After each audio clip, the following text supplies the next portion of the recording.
반갑습니다. 오늘도 주님 앞에 나오신 여러분들 주의 이름으로 환영하고 축복합니다. 하나님께서는 모세를 통하여 애굽 땅에 이스라엘 백성들을 하나님께 제사 드리도록 이렇게 보내라라고 이렇게 모세와 아론을 통해 하나님께서는 바로왕에게 말하게 합니다. 그러자 바로왕은 모세와 아론을 통해서 전해지는 하나님의 말씀을 철저하게 무시합니다.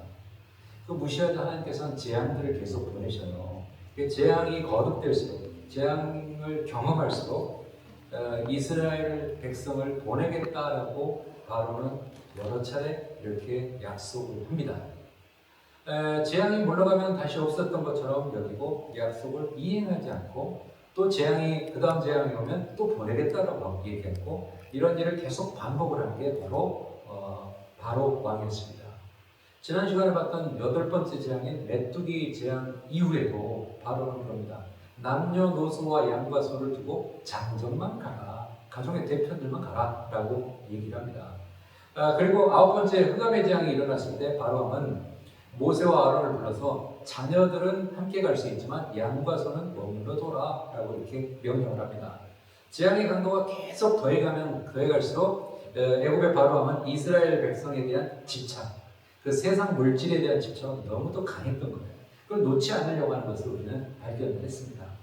이제 17장에 가면 출애굽기 17장에 하나님께서는 10번째 재앙을 말씀하십니다. 출애굽의 구체적인 준비사항을 또 알려주십니다. 그리고 12장에서는 본문에서 6월절을 지키는 구체적인 사항을 알려주고 계시는 거예요. 또 한 가지는 이스라엘 백성들이 지키게 될 6월절은 지금까지와는 다른 새로운 해의 첫 달이 될 것이다 라고 이렇게 얘기를 하십니다. 본문 2절에 보면요, 이 달을 너희에게 달의 시작 곧 해의 첫 달이 되게 하고 라고 얘기합니다. 이 말은 뭐냐면 출애굽하는 달, 그 해가 바로 정월 1월이 될 것이다, 새로운 해의 첫 달이 될 것이다 라고 얘기해요. 그럼 하나님께서 이렇게 말씀하신 이유는 뭐냐? 이제 이스라엘 백성이 하나의 자연인으로부터 하나님의 은총으로 선택받은 구원받은 백성으로 이렇게 거듭난 것을 기념하는 첫날이 된다. 그래서 너희들이 이제 새해 첫날로 그 날을 삼아야 된다는 거죠. 그래서 이스라엘 백성이 하나님의 자녀로 새롭게 태어난 날을 기념하기 위해서 그 첫달을 아비볼이다라고 얘기해요. 그리고 나중에는 이제 바벨론 포로 이후에는 그것을 니산월이라고 하는데요. 우리가 지금의 태양력으로 따지면 그러면 그 이스라엘 백성들이 하나님의 자녀가 되어서 선택받은 민족으로서 첫 해가 되는 날은 언제냐? 바로 태양력으로는 3월에서 4월 사이 그 정도 기간이 있다는 거예요. 그래서 오늘의 본문은 6월절을 지키라고 하는 구절에서 6월절 어린 양을 취하고 행할 구체적인 행동이 무엇인가라는 걸 말씀해 주고 계세요. 몇 가지로 얘기를 하는데 첫 번째가 뭐냐면 가족 수대로 어린 양을 취하라 라고 얘기합니다. 본문 3절 4절 보죠. 너희는 이스라엘 온 회중에게 말하여 이르라. 이달 열흘에 너희 각자가 어린 양을 잡을지니 각 가족대로 그 식구를 위하여 어린 양을 취하되 그 어린 양에 대하여 식구가 너무 적으면 그 집의 이웃과 함께 사람 수를 따라서 하나를 잡고 각 사람이 먹을 수 있는 분량에 따라서 너희 어린 양을 계산할 것이며 라고 합니다. 하나님께서 모세에게 얘기하죠. 너희는 이스라엘 온 회중에게 말하라. 여기서 회중이라는 것은 이스라엘 온 백성을 얘기해요. 그러면 이스라엘의 회중은 대체적으로 어떤 사람들이냐? 회중을 대표하는 사람들은 이스라엘의 장로들을 얘기를 합니다. 그래서 이스라엘 장로들을 통해서 이스라엘 온 백성에게 얘기를 하는 거예요. 그런데 뭘 얘기하냐? 어린 양을 잡아라. 이 어린 양이라고 하는 것은 문자적으로 보면 염소나 양의 새끼를 가리킵니다. 그러나 이 어린 양은 인류의 죄를 대속하기에 자신을 십자가에 내준 예수 그리스도를 상징하기도 한다는 거예요. 그래서 어린 양을 잡는데 어떻게 하냐? 각 가족대로 6월절 식사는 개인 식사가 아닙니다. 그 식사는 가족 중심의 공동의 식사였던 거예요. 그래서 공동의 식사를 하는데 어떻게 하냐? 이것은 1년 된 한 마리의 양이나 염소를 잡으라. 그런데 1년 된 양이나 염소는 최소한 10명 정도의 사람이 먹을 수 있는 그런 분량이라는 거죠. 그래서 한 가족이 그걸 다 먹을 수 없으면 이웃과 이렇게 한 마리를 잡아서 그렇게 하라라고 하는 거예요. 그래서 본문을 보면 그 어린 양에 대해서 식구가 너무 적으면 한 자리에 모여서 공동의 식사를 하는데 그 양 한 마리를 전체로 다 먹을 수 없다라고 하면 이웃과 함께 하는 거죠. 그래서 연합의 의미가 있다는 거죠. 그래서 사람 수를 따라서, 이 사람 수를 따르라는 말은 공동번역에는 이렇게 얘기해요. 한 사람이 먹을 수 있는 분량을 생각해서, 한 사람이 이 정도 먹으니까 10명이 먹을 수 있으면 이 정도, 그래서 우리 가족이 다 안 되면 이웃집과 함께 해서 한 마리를 잡아라 라고 하는 그런 의미라는 거죠. 그래서 공동의 의미가 있다라는 거. 두 번째로 어린 양을 4일간 간직하라고 얘기해요. 본문 5절 6절 보면 너희 어린 양은 흠없고 1년 된 수컷으로 하되 양이나 염소 중에서 취하여 이달 열 나흔 날까지 간직하였다가 해질 때 이스라엘 회중이 그 양을 잡고, 여기에는 여러 가지 의미가 있습니다. 6월절 희생 제물의 요건이 뭐냐면 양이나 염소 중에서 흠이 없고 1년 된 수컷으로 해라. 흠이 없다라는 건 뭐냐면 거룩하신 하나님께 바치기에 적절한 완벽한 상태. 이것도 뭐냐면 흠이 없다는 것은 죄에 대해서 절대 무음하고 순결하다는 거예요. 스스로 인류 대속의 제물이 되신 예수 그리스도의 완전성을 상징하고 있습니다. 그럼 왜 꼭 1년 된 걸 잡으라고 했을까? 이 1년 된 걸 잡으라고 한 이유는 1년 된 것은 양이나 염소에게 있어서 가장 신체 활동이 왕성할 때라고 해요. 또한 이 1년이 되면 한 가족, 대략 한 10명의 사람들이 먹을 수 있는 고기 양의 적정량을 제공해 줄 수 있는 시기가 바로 1년 된 양이나 염소였다는 거예요. 그리고 그럼 왜 또 수컷을 잡아야 되냐? 이 수컷은 양성을 대표한다는 의미도 있지만 10번째 장에서 보면 장자가 죽어요. 그래서 이제 수컷을, 그 사실을 상징하는 역할로 수컷을 잡으라라고 얘기를 합니다. 그래서 양이나 염소 중에서 잡으라라고 했는데 대부분은 실제로 어린 양으로 6월절의 희생제물을 삼았다는 거예요. 그러는데 왜 그것을 열 나흘까지 간직하냐? 6월절 어린 양은 아비볼 10일에 준비해서 14일까지 그걸 간직하는 거예요. 왜 4일 동안 간직을 해야 될까? 거기에 의미는 그럽니다. 어린 양의 상태를 충분히 검사할 수 있는 시간적인 여유를 갖기 위해서 4일을 간직하는 거고요. 또 하나는 그 어린 양을 보면서 대신 피 흘리는 대속의 의미를 깊이 깨닫도록 하기 위해서 4일을 이렇게 간직하라고 했다는 거예요. 즉 희생될 양과 염소를 통해서 하나님의 구원의 은혜를 더욱 선명하게 인식하라라고 하는 그런 의미가 있다는 거예요. 그리고 그 양을 언제 잡으라? 해질 때 잡아라. 해질 때라고 하는 것은 원문의 뜻은 저녁들 사이다라고 하죠. 그래서 보통 이게 오후 3시에서 5시 사이거든요. 그래서 오늘날에도 유대인들은 대략 3시에서 5시 사이에 6월절 양을 잡는다고 합니다. 그 회중이 그 양을 잡고, 우리 보통 제사하면은 양 가지고 가면 제사장이 다 잡아가지고 알아서 하는 걸로 생각을 해요. 근데 그렇지 않다는 거죠. 회중이 그 양을 잡고 제사장이 아닌 가족을 대표하는 사람이 준비한 제물을 피 흘려서 잡았다는 거예요. 세 번째로 양을 잡았는데 그 피를 문설주와 임방에 바르라 라고 얘기합니다. 7절은. 피는, 성경은 뭐를 얘기하면 피는 생명이다 라고 얘기합니다. 그래서 이 피 흘림의 대속이 없이는 생명을 구원할 수 없다라고 얘기를 하거든요. 그래서 이 의식은 이스라엘 집의 모든 생명이 대속의 은총으로 구원받았다라는 거예요. 그 생명이 하나님께 바쳐졌다는 상징하는 그런 성별의 의식이라는 거죠. 또 한편으로는 죽음의 천사로부터 피해를 막는 확실한 표징이 뭐냐면 6월절 어린 양의 피라는 거예요. 곧 인류를 죄와 사망의 권세에서 보호하시고 생명을 얻게 하신 예수 그리스도의 보혈을 또 예표하고 있는 그런 의미가 있다는 거예요.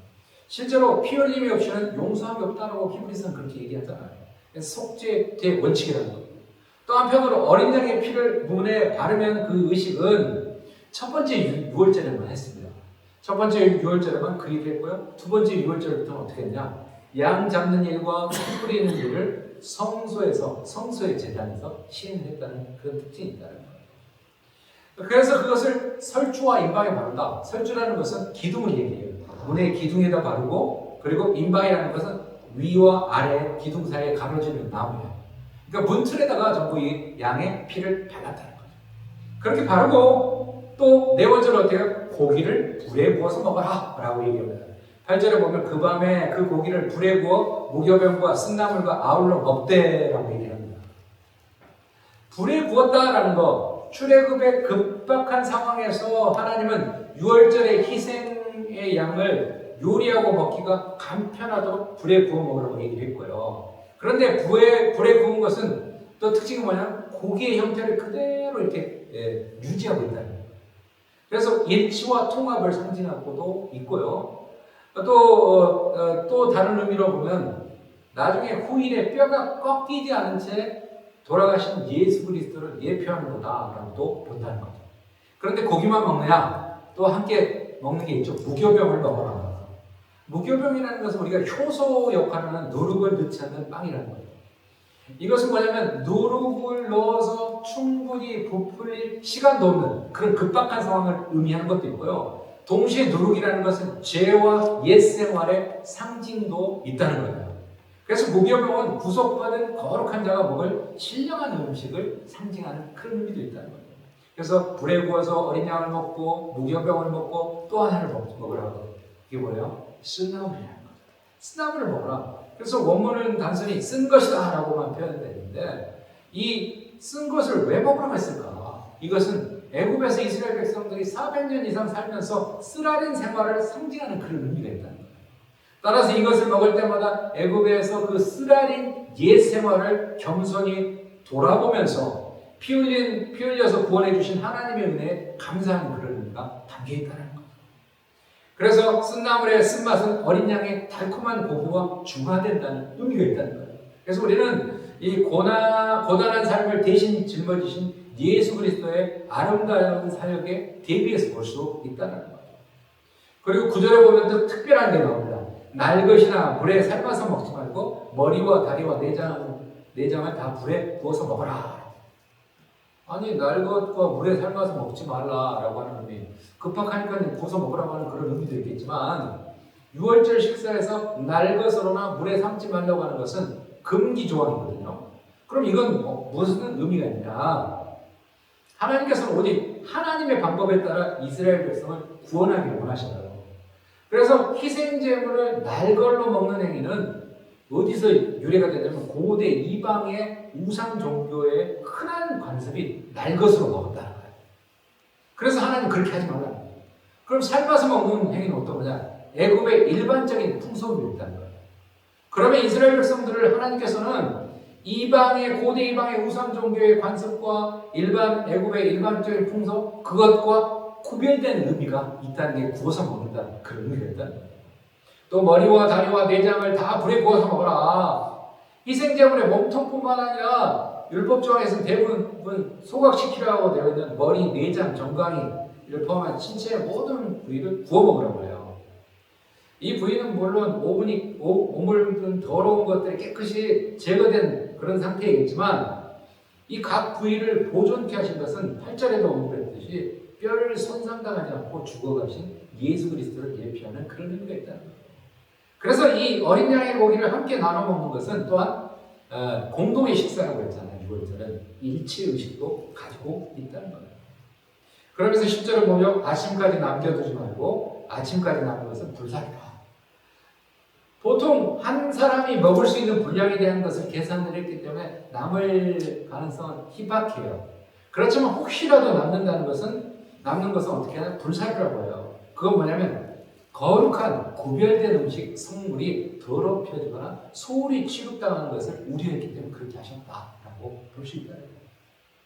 그리고 어린 양에 대해서 이제 5번째는 뭐냐면 허리에 띠를 띠고 신을 신고 손에 지팡이를 잡고 급히 먹어라라고 얘기합니다. 마치 전쟁에 나가기 위한 군인들처럼 긴장감이 감도는 그런 모습을 우리가 생각해요. 당시 이스라엘 백성들은 언제 출애굽하라는 명령이 떨어질지 모르기 때문에 만반의 여행의 준비를 갖추고 있었다는 거예요.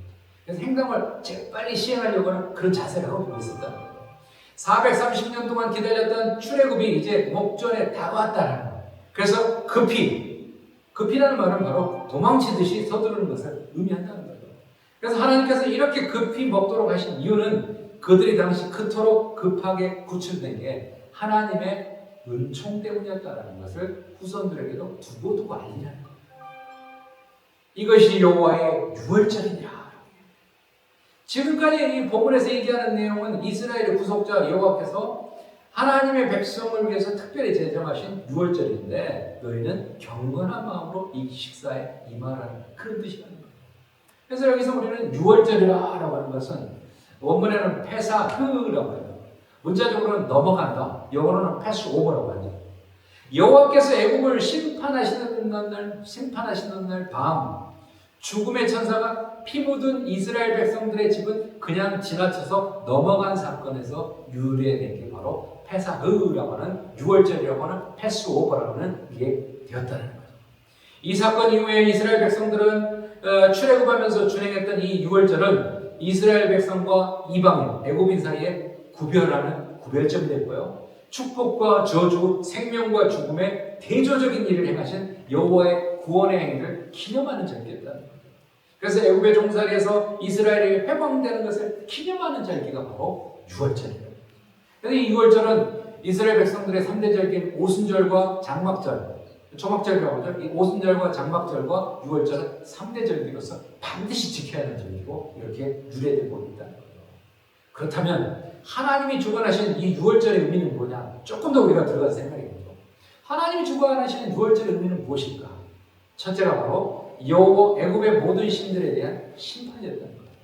출애굽기 12장 12절을 보면 내가 그 밤에 애굽 땅에 두루다니며 사람이나 짐승을 막론하고 애굽 땅에 있는 모든 처음 난 것을 다 치고 애굽의 모든 신을 내가 심판하리라. 나는 여호와라라고 합니다. 애굽의 모든 신을 내가 심판한다. 애굽에는 각종 신들이 많았어요. 그래서 이제 10가지 재앙이 사실은 애굽 사람들이 붙들고 놓지 않는 그들이 섬기는 신들을 의미하는 그런 의미가 담겨 있다는 거예요. 사람과 짐승을 막론하고 애굽의 모든 장자와 초태생의 죽음은 곧 애굽의 각종 신에 대한 징벌이라는 거예요. 왜냐하면 장자의 죽음에는 바로의 장자도 포함될 것이고요. 그리고 당시 애굽에서는 바로와 그의 아들까지 신격화되어서 섬겼다는 거예요. 그래서 장자의 죽음은 애굽 신에 대한 징계라는 거예요. 애굽 신이 자기들을 지켜줄 거라고 생각했는데 그렇지 못하다는 거예요. 애굽의 신이 이스라엘 백성들이 믿는 하나님에게 패했다는 그런 의미도 담겨 있다는 거예요. 애굽의 여러 우상 신들 가운데는 당시에 고양이도 있고 염소도 있고 암소도 있고 각종 짐승의 형상을 이렇게 만들어서 숭배를 했다는 거예요. 결국 자신들의 생명조차 지키지 못하고 여호와의 심판으로 죽임당한 애굽의 모든 신들은 무엇보다 이 10가지 재앙에서 자기들의 무익함과 무기력함과 헛됨을 분명히 드러내버렸다는 거예요. 그래서 성경은 나는 여호와라. 장자 심판을 통해서 애굽의 모든 신들에게 벌을 내리는 주인이 바로 누구냐? 이스라엘 백성들이 믿는 이 인류를, 이 세상을 창조하시고 이 세상을 다스리고 주관하시는 하나님 여호와라는 걸 분명히 얘기를 해주고 있다는 거예요.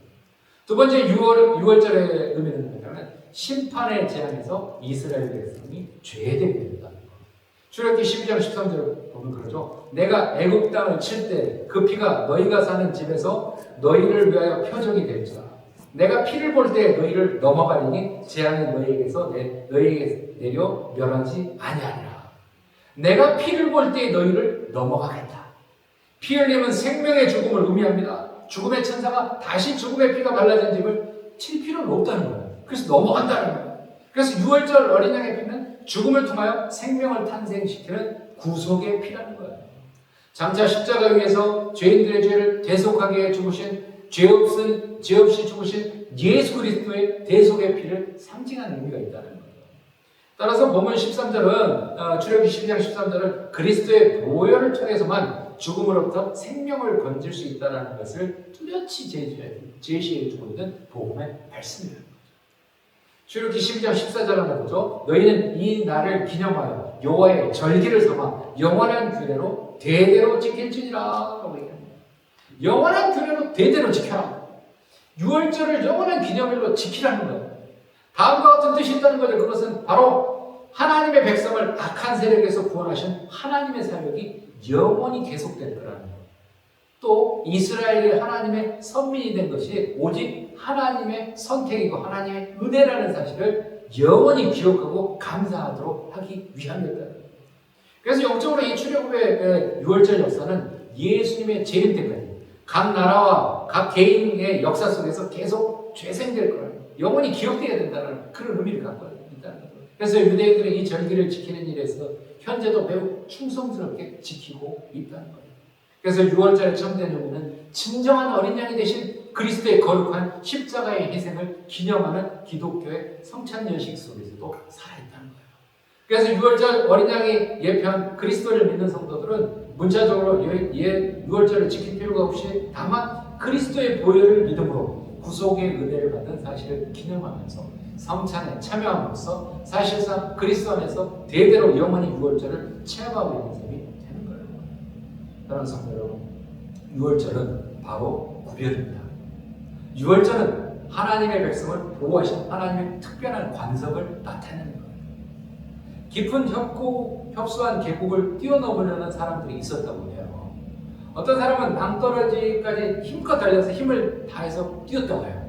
여기서 저쪽으로 넘어가려고 하는데 힘껏 달렸는데 5m가량을 날아갔다고 합니다. 그런데 그 사람은 5m 날아갔는데 건너편에 닿지 못한 거예요. 낭떠러지 떨어져 박살이 났대요. 이것을 본 다른 사람은 이제 이것에 자극을 받아가지고 더 힘을 내고 옷차림을 가볍게 하면서 죽을 힘을 다해서 뛰었대요. 그러니까 7m를 날아갔다고 합니다. 7m를 날아갔는데 끝에 닿지 못한 거예요. 그 사람도 그렇게 죽게 된 거예요.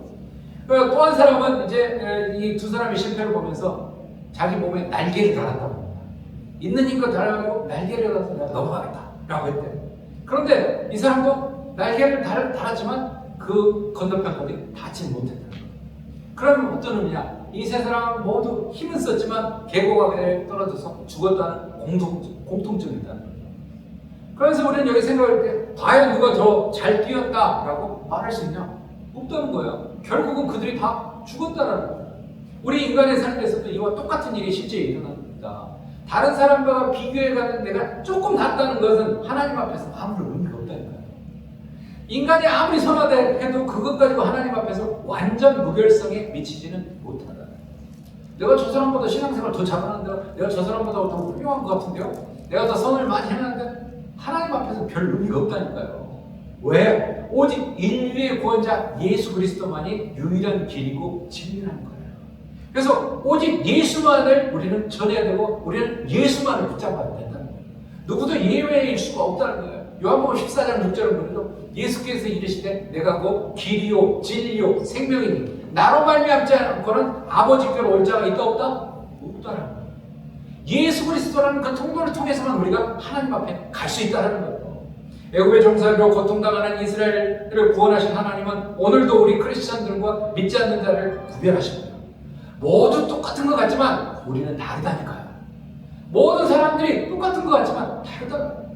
마지막 심판의 때 예수 믿는 우리는 심판과 징계 가운데서 하나님 앞에서 패스오버 해주신다는 거예요. 죄인인 우리들의 죄를 더 이상 묻지 않으려 하시고 죄 없다 여겨주신다는 거예요.